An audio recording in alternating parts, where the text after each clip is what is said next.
денеска е на општо задоволство на мене како градоначалник, на граѓаните до улица, на граѓаните до општина Свети Николе. Финишираме една улица која што долго време се работеше, од проста причина што имаше многу зафати кои што требаше да се направат на оваа улица, која што беше многу руинирана. Целокупната улица е со должина негде околу 1150 до 1200 метри. Се работи за улицата Крстен и Сирков. Во 3 дена ставивме еден и сега го ставаме вториот асфалтен слој.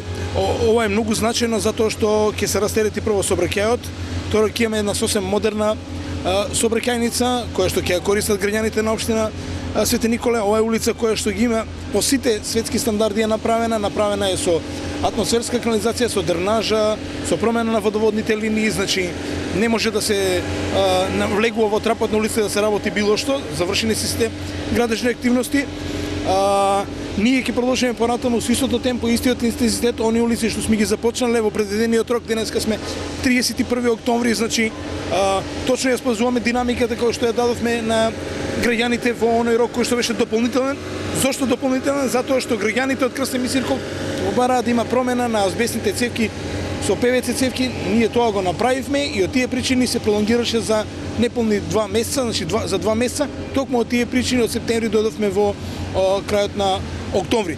Меѓутоа, за мене останува на неважното, кога ќе се направи нешто квалитетно, останува добро за сите да го слушат.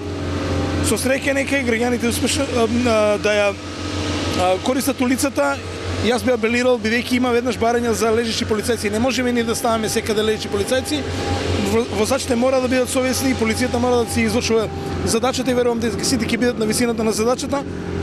Ќе има ограничување, меѓутоа ќе ставиме ограничување за движењето на товарните возила, затоа што веќе до крајот на неделата ќе асфалтираме улицата 11-та македонска бригада и на тој начин оној бајпас кој што го најавивме ќе биде готов и ќе го растретиме бреко од централното градско подрачје од движењето на тешките товарни возила, а и со тоа и руинирањето и уништувањето на улиците.